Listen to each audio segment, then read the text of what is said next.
I'm John Sicotte, executive editor of the Brewer Magazine. Welcome to another edition of the Brewer Magazine podcast. And, sometimes I start talking to people and I don't even get the introduction done before we start talking. This was it took almost an entire week. A lot of background going on between me and Matt Malloy, the CEO of Dorchester Brewing, wanting to get this podcast done before we ran it today on this Tuesday. Finally got a chance to connect on Friday, and even though we had planned to meet, and have it in a certain way, he got stuck in traffic. So he was nice enough to sit down for 45 minutes on the side of the road in his car and do a podcast with me about contract brewing. So just a couple quick things. If you haven't seen yet, we are starting a Reddit channel, also Discord. So we have some of those links available in our newsletter, and I'll make sure that we get that posted. You can find us on our Facebook and social media channels like that, and Twitter. And I feel like I'm adding every single social media channel available just to stay connected with you guys and continue conversations beyond what we're doing. So, but yeah, I'm always looking forward. If you have conversations that you want to have, podcasts that you think we should have, make sure that you're letting me know. John, Jon, at thebrewermagazine.com. Okay, so yes, I started this conversation with Matt, never even introduced him, so I apologize for that. This is Matt Malloy, the CEO of Dorchester Brewing in Boston, Massachusetts, talking about contract brewing. We always have great opportunities to talk to people that have some expertise that we want to be able to share things with. And, today talking a little bit about contract brewing, right? I mean, what's the history of Dorchester Brewing and, kind of how things got to this point where you guys now are offering contract services? Well, actually, believe it or not, we did actually start doing contract brewing, but we really tried to, when we first came up with the idea of doing this, it was around 2013, 14, and contract brewing had no, it was like, you're doing contract brewing. And the reality is there were some people out there that were really bleeding edge, like Yepa from Evil Twin, Brian from Stillwater, who we actually ended up brewing for because they got what we were doing. But yeah, we started off that way. And, and in all honesty, we talked with 80 to 100 breweries before we put the first shovel in the ground. And the goal was to build something better than actual equipment ownership. And so that's what we did. And we quickly became full at the inn within a month or two of opening. And we kept on adding fermenter after fermenter. It was just a really exciting time. We caught contract brewing, or what we call partner brewing, right at the beginning of acceptance, which was really fascinating. Nice. What were some of those conversations? Was it just getting over the stigma? Like, that you wanted to make sure people understood that this doesn't need to be such a taboo word to be able to use. And it actually does help in many different businesses in partnering with other people to make your businesses better. Well, I think there's two parts of it. I think people always thought that when it was contract, like you hand somebody a recipe and they make it and you like take it or leave it, right? And the reality is we call it partner brewing because we heard from a lot of people that it just felt very impersonal. And my team, who I've had many people with me for like 6 to 8, 10 years now, my team really cares about what we make and who we make it for. And so I think once people realized that it was a partnership and not just this cold transaction where nobody cared about quality, is when people started to say, oh my God, you could actually do this better than I thought you could.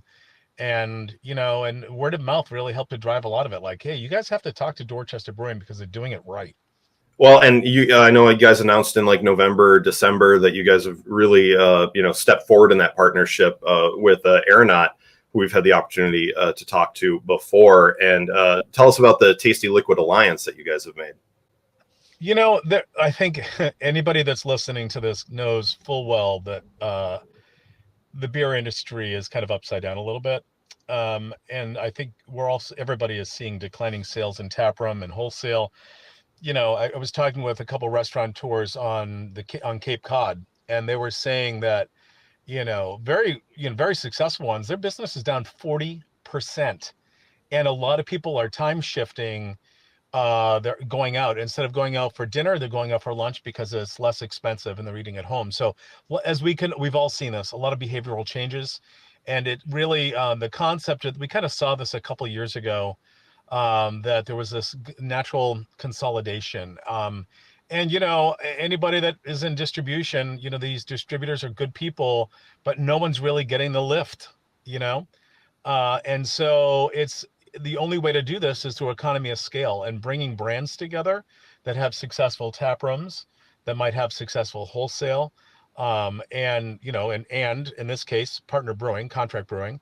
It that three-legged stool really makes a lot of sense on the balance sheet. So bringing more people to that, and we called it the Tasty Liquid Alliance because why not create a name kind of ridiculous?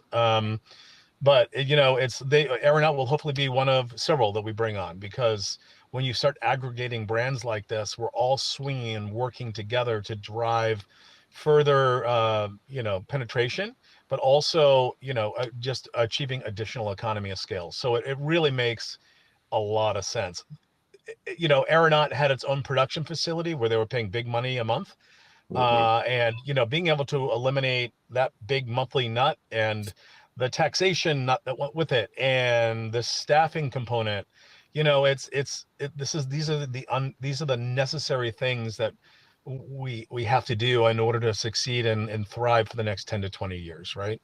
Right, So right.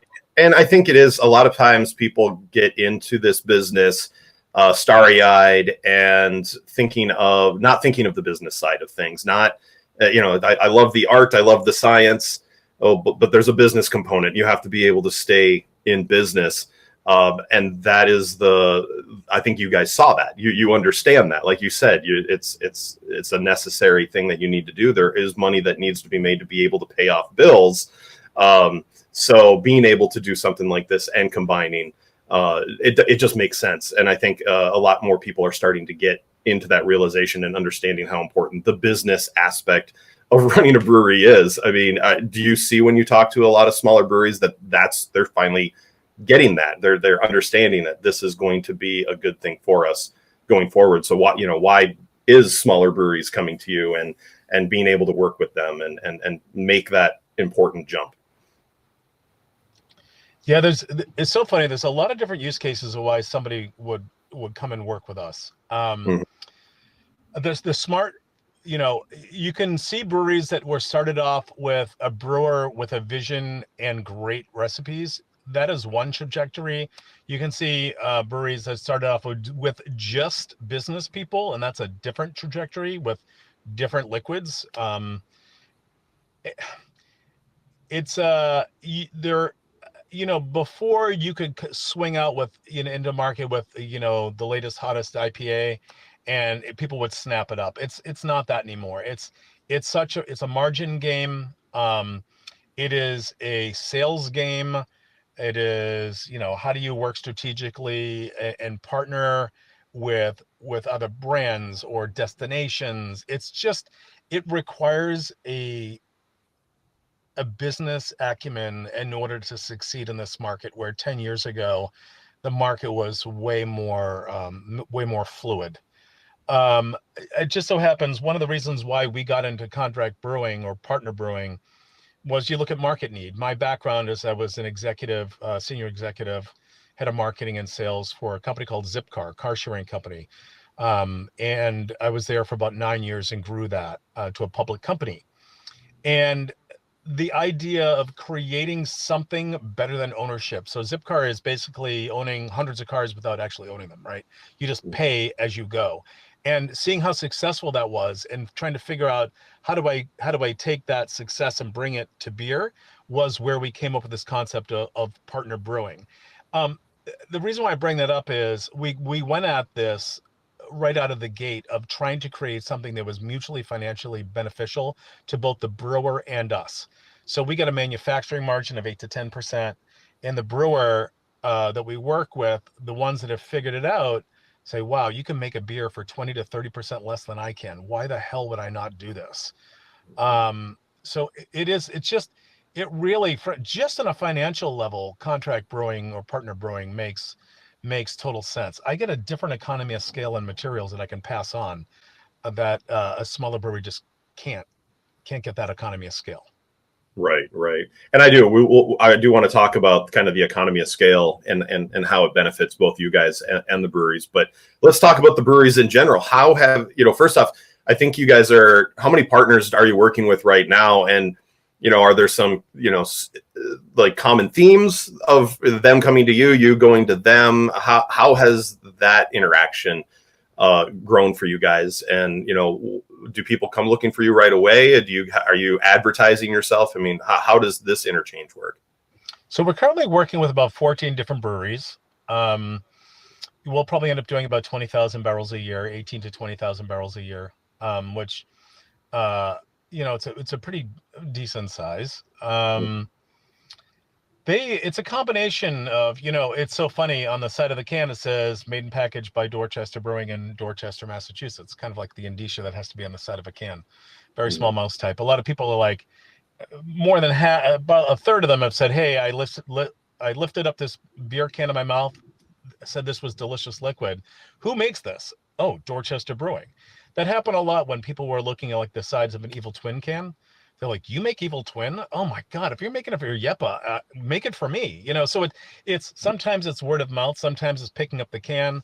But the reality is sometimes it's distributors saying, hey man, I've been trying to get you to make more liquid. Go to Dorchester Brewing. They can actually make the top 2 SKUs better and cheaper than you can, and everyone wins, right? And so the stories are all over the map, but they're all really satisfying as a business owner who's really just trying to help out breweries. One of them, like I won't use their name, but a small brewery on the Cape, wonderful people, cool ass recipes. Distributor was begging them for more liquid, and they were doing like 10 to 12 turns in a smaller fermenters just to try to meet summer demand, and they weren't even meeting the demand. And I'm like, and the relief when I said, hey, I could just make 60 barrel batches for you. You can focus on the stuff you want to focus on. And they're like, oh my God, you could just hear them sigh and be like, can we be a part of the brewing process? I'm like, well, you can't brew, but you can be next to us while we brew. So it's not like you're just throwing the recipe over the transom. Like, you're still part of the process. It allows them to be more creative and focus less on the operational machinations of making beer. But the common theme that I heard, just so you know, there's 2 common themes. Once I take people through the brewery, you've done your marketing homework, which we did at the beginning. When someone says, this sounds too good to be true, what's the catch? And the answer is, there is no catch. Yeah. And they're like, well, then this feels too good to be true. I'm like, well, we listened to about 80 to 100 breweries before we put a shovel in the ground. That's why we built it exactly the same way. Like, we have a massive cooler to keep your beer cold. We invested in a Crohn's Craft Mate because, we want to really have great DOs. We have a full quality lab with a full-time quality manager, doing full PCR and ATP testing. Like, we're doing all the things that somebody would want to do, but just wouldn't have the time or money to do it. And so, but in many cases, I can make it cheaper. I have a really cool story of a seltzer company out of Maine who were making seltzer for a couple of years. And I said, I do not want to know what you paid per case with that other manufacturer up in Maine. And he goes, okay. I said, I want to give you my numbers first. So I put the numbers, very detailed quote in front of him. And he couldn't help himself. He goes, shit, you're going to save me 40%. And I'm like, that's great. And he goes, I probably shouldn't have told you that. I'm like, my numbers don't change, my friend. Like, I'm really happy I'm saving. You were just getting screwed by somebody else. Like, you know what I mean? And if they were doing it because they could extract it out of them. And that's the whole thing. When you work with somebody who focuses solely on contractor partner brewing, we're not there to try to scoop as much margin off the table. We're there to try to help you and have you brew with us for years, because I have so many customers that have been with me for years. I have several that have been with me since the beginning of 2016. Awesome. That's really awesome. Yeah. And you kind of, I know it's funny that you brought up the contracts. And being able to work with people on this. I think Craft Beer Professionals, just last week, someone was asking for can I have a base contract? What does a contract look like for contract brewing? Do you guys have a boilerplate and work from there? Do you work with everyone individually to create things? I mean, kind of what is the contract process of contract brewing? for everybody that's listening, we did not have this conversation beforehand, and you'll see why. I am really excited you asked that question. So, traditional contract brewing, the contracts, one of the people, not more than one, dozens of people said that when they looked at contract brewing, the contracts were so ornery and locked them in for years and made them brew even though they didn't maybe want to work with them anymore. They had like, 18-month period where they had to brew with them or there was a penalty. And that was one of the things that we heard. And literally coming from the business world, I'm an ancient person at 56. I've been, an executive for 30 years. You want to treat your customer like a partner. And so we wrote a partner brewing contract that protects the brewer, the brewery rather, that's working with us as much as it protects us. So I've had the same contract in place since 2016, have never made one change, have had very few people try to change it. You hire a lawyer, they want to try to charge as much money as possible. So they want to rewrite one thing, but I'm like, I say to the brewers, you really don't have to do that. They're just trying to extract money out of you. But the good news is everyone's like, this contract is really fair. And that's the way that it should be, right? That is when you listen to the pain points in contract. And I think that's why people can slide in a month or month and a half and start brewing with us and start realizing the benefits that fast. Just yesterday, 2 days ago, I was on what I will call a quote unquote sales call with a brewery in Vermont. Awesome people. We're going to be making some beer for them in August. And they had a lot of really weird questions about the contract. And I just said, hey, it's almost like you don't trust the language that's in front of you. And they're like, oh man, one of my friends is doing contract brewing with a brewery that only will do one or two brands. And the contract said that if they didn't want to brew with them anymore, they had to brew at least 8 more brews in order to get out of the contract. And I just started to laugh and I said, oh, now it makes sense. You think in this language there's something magically hidden in here that's meant to like totally screw you if you wanted to get out. And I said, the reality is if you read the language is, if you don't want to work with me, I don't want to work with you, and vice versa. I had a couple customers move on. They built their own brewery. There's only one brewery where I said, hey, this is not working out. And that's when someone is trying to do too much with too little manpower. My team takes the big hit, right? So I'm like, we're probably not the fit for you. And they actually ended up not making any more beer anywhere else just because they couldn't wrap their head around the whole business.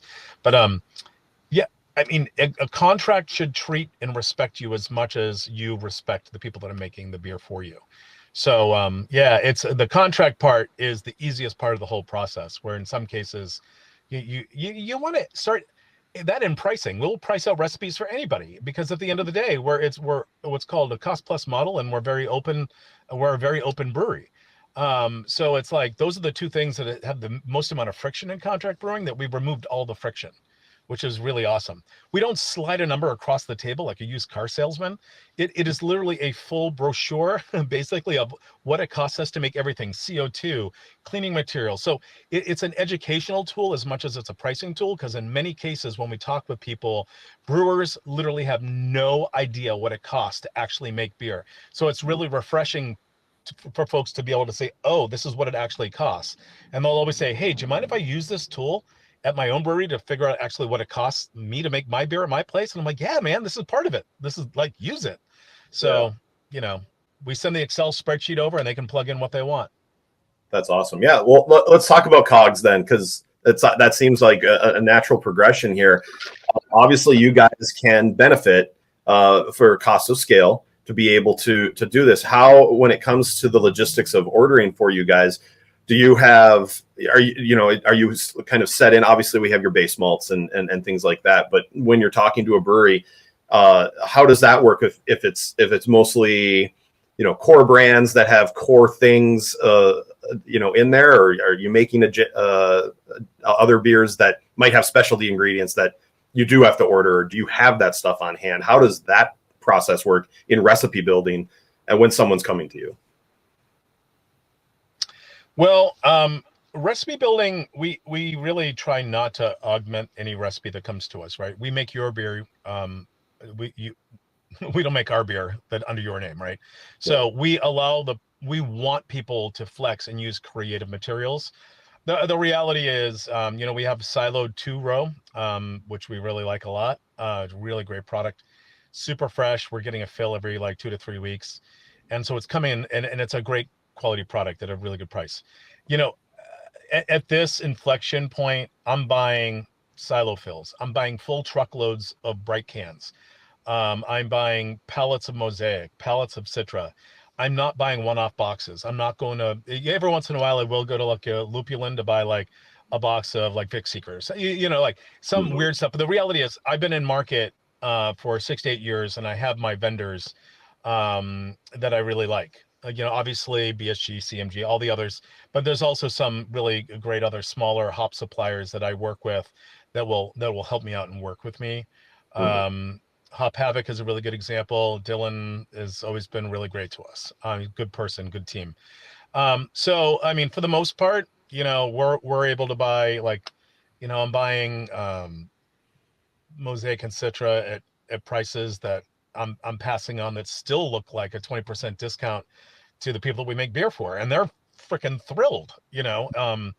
So yeah, the economy of scale is real. And in a cost plus model where I'm passing on the savings, that's the benefit of working with somebody like us. I'll give you an example. We use a wonderful label company called In Touch. Um, if you were to go to In Touch directly as a small brewery doing 300 barrels, 400 barrels, you're paying 11 to 12 cents a label, right? Let's just put it this way. When you work with us and you put in orders through us, it's half that, right? Right there, just with label savings, okay? In some cases, I've dropped 5 to 6 cents off of a label, times that by 24. That's like it's kind of crazy to think that you could save, $1 to $1.20 just in labels. That Right. is margin. That doesn't go to me. It goes to the brewery. And that alone, people are just like, once again, this sounds too good to be true. What's the catch? And the reality is, when you're somebody like me, whose value is providing you deep discounts and access to savings, when I did that negotiation with InTouch, who I would highly recommend everyone works with because they do a great job, um, you you know when I do that heavy lifting for somebody, that's the whole benefit of contract brewing. Like I'm bringing these savings to the table. I'll just leave it at that. It's just it's the coolest part of this when you know once again, too good to be true. What's the catch? And the reality is there is none. You're getting the benefits of partner brewing and me buying for 14 breweries at a time. Yeah, absolutely. Well, let's talk a little bit on the Dorchester side, how it helps you guys. How does this help in creating man hours, employees, creating better benefits because you have that solid structure and workload. How has that helped your brewery in attracting talent that wants to brew there, that wants to work there, and be things like that? Do you see that as a benefit as well? Because you guys are a 20,000 barrel facility that is producing 20,000 barrels, and there's not empty tanks all the time laying around and people not having things to do. Oh well, let me just clarify that we do have empty tanks at times, Okay. fall and winter, right? Right. Those are the beer doldrums. I'm doing some co-packing for some cider companies and other things to fill in the blanks. But the reality is, pre-COVID, I was full at the end all the way through December, and then really had January and February to do a lot of maintenance. It's starting earlier now. Yeah. I'm not full at the end in August. There it's a different market, right? So that's one of the reasons when you bring in somebody like Aeronaut, who's awesome. They also brought one other partner that they were making beer for, who we're making beer for as well. So that's helping, right? But the tanks are not always filled. Contract brewing is not the panacea. It is a thing that helps to augment our brand being out of market as well. We brought out, as we always said, that we were never going to bring our brand to market. COVID forced that change, and we actually brought our Dorchester brand to market. Mm. So in order to help making sure that the tanks are full-ish, you know what I mean, and that we have another leg of the stool, making sure that we can stay around and survive through these challenging times. Uh, yeah, it this my staff is awesome. I think you're either in this to crank money out of beer, which good luck for that, or you're there to support your community. And at the beginning, our whole mantra was about bringing more non-traditional people into the brewing world and helping them get a career.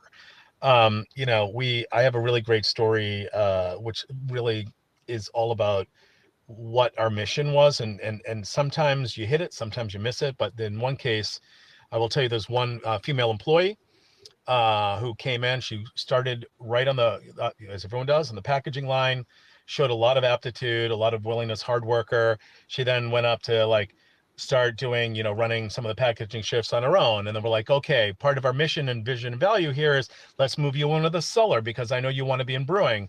One day she said, hey, I want to go to the Seabowl program. Will you pay for it? And the answer was yes. You're awesome, and we're really excited for this for you. And what she didn't realize was anybody that's willing to invest in themselves, we will invest back in them. And so she said, oh, I said, how'd you do in your Seabowl? And she goes, oh, I passed. I'm like, great. Do you want to be a brewer? She looked at me wide-eyed. She goes, are you kidding me? And I'm like, nope, you have a job in the tower if you want it. And she started brewing, was one of our best brewers, brewed for like a year and a half, 2 years, and then moved over to a very large cider company in the area as a production manager. And one of the principals at Down East said, hey man, I'm sorry, I grabbed her from you. And I'm like, no, you don't understand. This is the most wonderful thing that could have ever happened. This is the realization of when you care about the people that work for you. I get excited. She gave me 3 to 4 years of her life.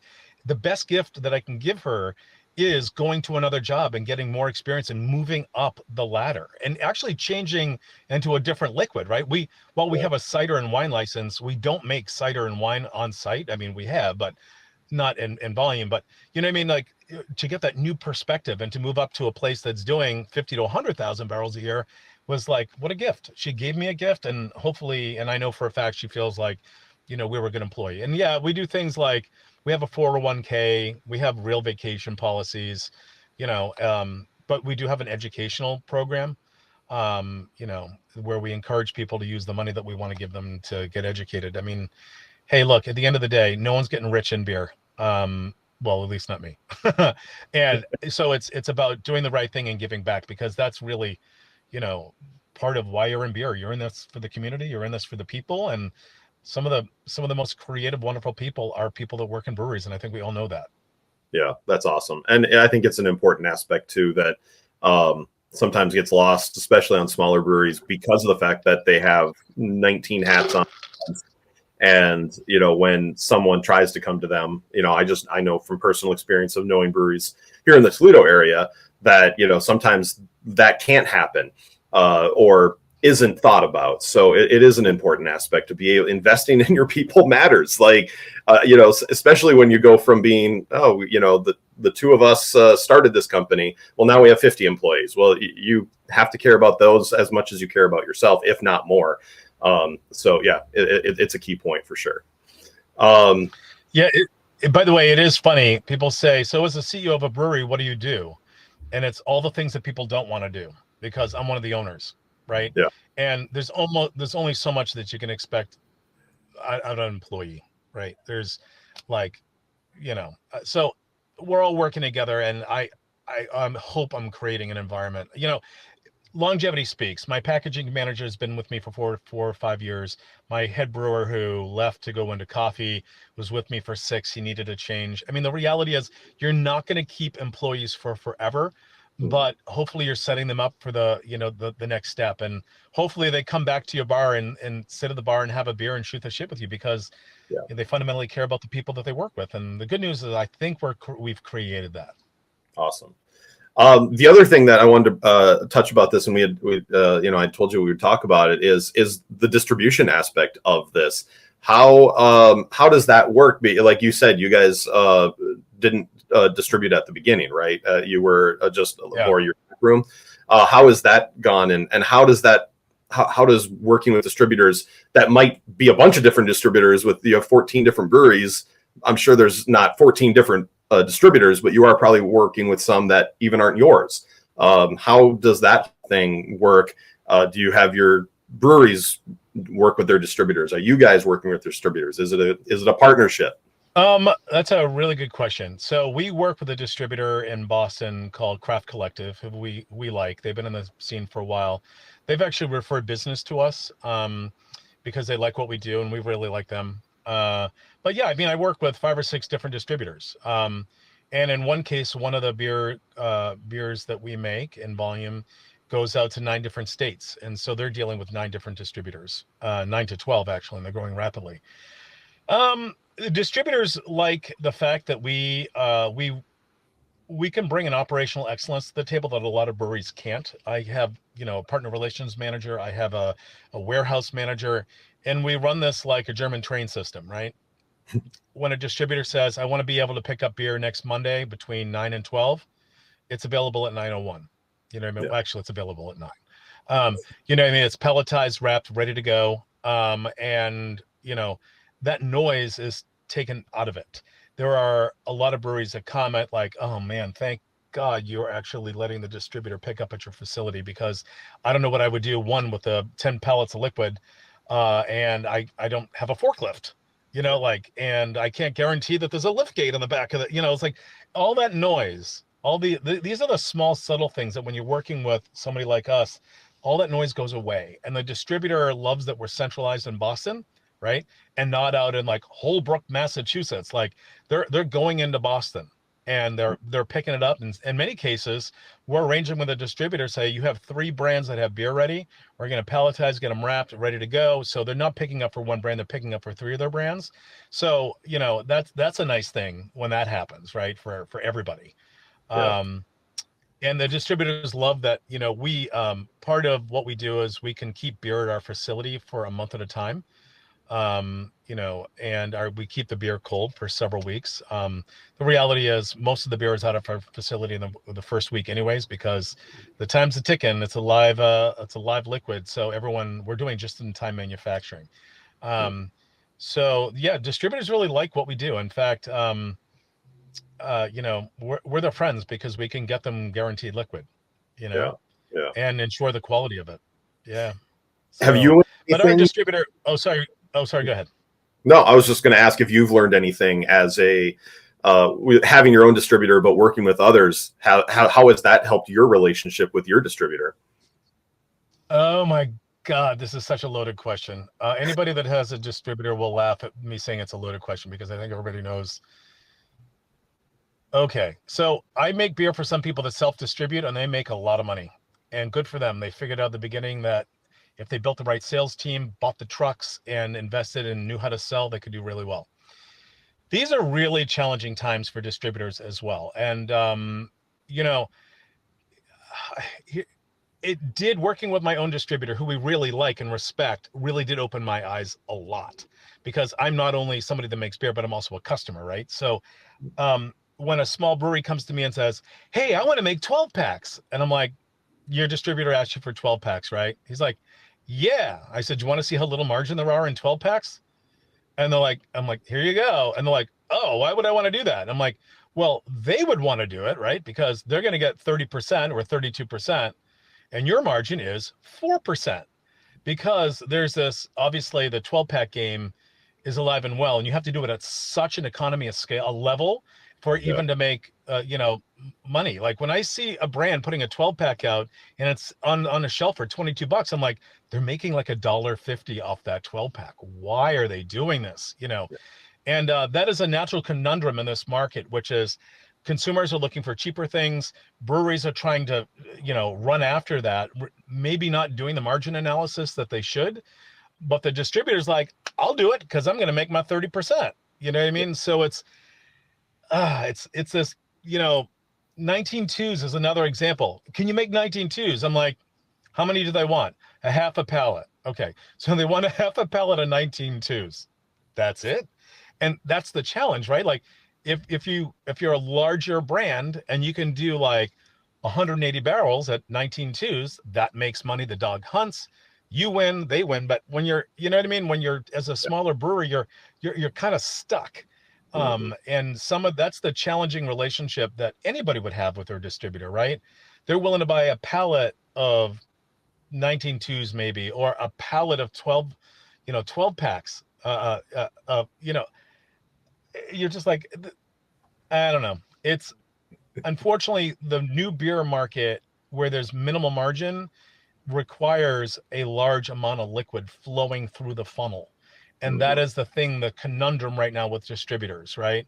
Um, they're Do they want a brand that can do that? Probably, yes, right? Who's willing to do it because the brewery wins a little bit and the distributor wins a little bit more.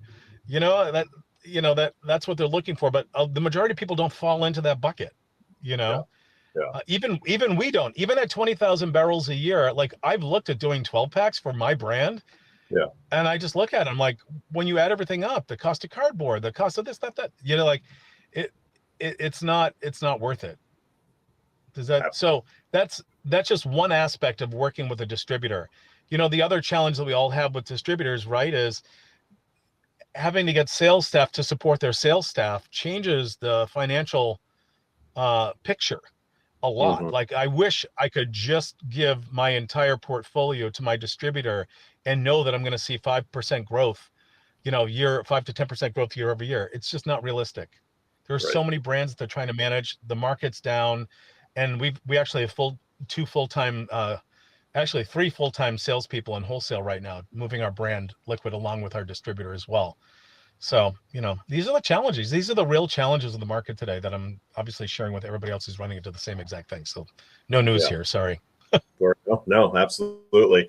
Well, talk a little bit just about the Dorchester brand. How are things going for you guys? I mean, what's new and fun, and what are you enjoying right now in your own little brand company?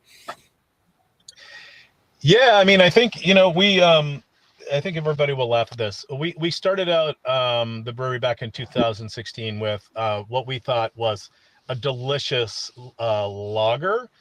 It was basically a cream ale, right? And and uh, and people always asked if there was cream in it. We're like, oh my god.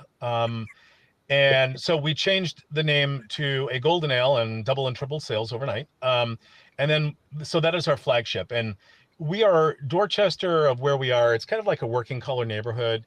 We try to create approachable beer at an approachable price. That's kind of like, we're not going after the high end New England, super haze bomb, $20 four packs. We're selling our golden ale for $10.95, right? Mhm. We do also have two IPAs that are really good. One's more of sessionable, one's more of a 7%er cloudy New England. We also have a traditional American IPA, we'll call it, East Coast, West Coast comes together. But a couple of things, we're doing seltzers, which are really delicious. And we're also doing sours, and we've had a sour in our portfolio for a while. It's just so funny. This is the year of the sour. Our number two selling product is a sour. Wow. And I would have, like, if you asked me 4 years ago if that would be the case, I'd be like, nah, not really. I mean, everyone likes a sour, but are you really going to a bar and saying, hey, I want a sour? And the reality is, post-COVID, people are asking for sours. Wow. They're asking for seltzers. So it's kind of cool. We don't do a lot of, liquid every month. It is interesting having 5 or 6 SKUs on a market is working still, and we're actually, which is great. Our brand is growing roughly 5% year over year right now, which a lot of people are down. So we're doing something right. Do I wish it was 10 or 15%? Sure, but we'll get there. Mhm. It's about addressing market demand and really listening for what people want. And that's where I think we're selling the sour, is we kind of listened to our distributor, who's awesome. But we also listened to just the market and what they're asking for. And we did see a little bit of lift last year on the sour, and we leaned in this year, and it paid off. So Awesome. Well, yeah, it's sounds. fun. It's one of those things. We made beer for people without our brand out in market for so many years. And Mhm. I think, to something that you brought up earlier, it really opened our eyes up to how distribution works, how margins work, and really be a better partner to the people that we brew for, that we now have our beer out on market, if that makes sense. So I'm Yeah. really glad we did it. Well, very cool. Well, I appreciate you, taking the time to talk about this and sharing some insights and hopefully, maybe inspiring some people that are on the fence about either wanting to contract brew their brands with someone, or maybe even saying, you know what, this might be a venture that we can go into. And I'm sure you seem like an open book. People can reach out to you if they have questions. on either aspect. Absolutely. Yeah. Well, cool. Well, yeah. I mean, even if they have questions about contract breweries that we're working with, that they're working with, we're always here to help and be in like a neutral party. We're kind of like the Switzerland of beer making, kind of. So more than happy to help people out. Awesome, Matt. I appreciate the time. Of course. Thanks for having me. Appreciate it. Don't forget, you can always check on brewermag.com. You can also see us on YouTube and listen to us on Spotify. And don't forget daily updates on Facebook, Instagram, and X. I'm Executive Editor John Sicotte for brewermagazine.com.